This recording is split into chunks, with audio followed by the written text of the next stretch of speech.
ನಮಸ್ಕಾರ, ನೀವು ನೋಡ್ತಾ ಇದ್ದೀರಾ ನ್ಯೂಸ್ ಫಸ್ಟ್. ಬೆಂಗಳೂರು ಫಸ್ಟ್ಗೆ ಸ್ವಾಗತ. ನಾನು ವಿದ್ಯಶ್ರೀ. ಮೊದಲಿಗೆ ಹೆಡ್ಲೈನ್ಸ್.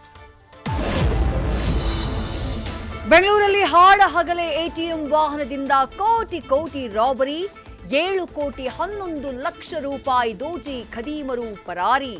ಜಯದೇವ ಡೈರಿ ಸರ್ಕಲ್ನಲ್ಲಿ ಕೃತ್ಯ, ಪೊಲೀಸರಿಂದ ತನಿಖೆ ಚುರುಕು.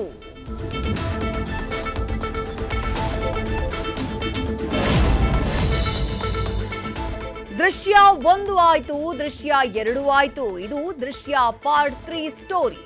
40 ಲಕ್ಷ ದೃಶ್ಯಂ ಸಿನಿ ಸ್ಟೈಲ್ನಲ್ಲಿ ಶವ ಹೂತಿಟ್ಟ ಕ್ರಿಮಿನಲ್ಸ್. ಕೊಟ್ಟ ಸಾಲ ವಾಪಸ್ ಕೇಳಿದ್ದಕ್ಕೆ ತಮ್ಮನಿಗೆ ಮುಹೂರ್ತ. ಕೊಲೆಗಾರರ ಹಿಸ್ಟರಿಯೇ ರೋಚಕ.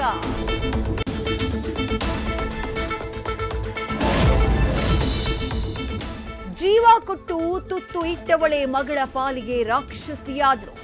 ಮಚ್ಚಿನಿಂದ ಹೆತ್ತ ಮಗಳ ಕತ್ತನ್ನೇ ಕತ್ತರಿಸಿದ್ಲು ತಾಯಿ. ಪುತ್ರಿ ಗಂಡನನ್ನ ಬಿಟ್ಟು ತವರಿಗೆ ಬಂದಿದ್ದೇ ತಪ್ಪಾಗೋಯ್ತಾ?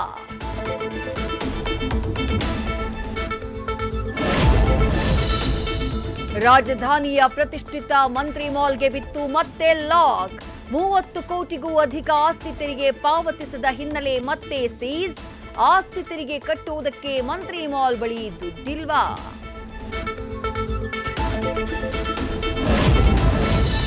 ಜೈಲಲ್ಲಿ ರಾಜಾತಿಥ್ಯ ವಿಡಿಯೋ ವೈರಲ್, ಕೇಸ್ ತನಿಖೆ ಆಕ್ಟಿವ್. ಲಾಯರ್ನಿಂದ ನನಗ್ ಬಂತು, ನಾನು ವಿಜಯಲಕ್ಷ್ಮಿ ಕಳುಹಿಸಿದ್ದೆ ಎಂದ ಧನ್ವೀರ್. ತನಿಖೆ ವೇಳೆ ನಟ ದರ್ಶನ್ ಪತ್ನಿ ವಿಜಯಲಕ್ಷ್ಮಿ ಹೆಸರು ರಿವೀಲ್. ನಟನ ಪತ್ನಿಗೆ ಎದುರಾಗುತ್ತಾ ಸಂಕಷ್ಟ.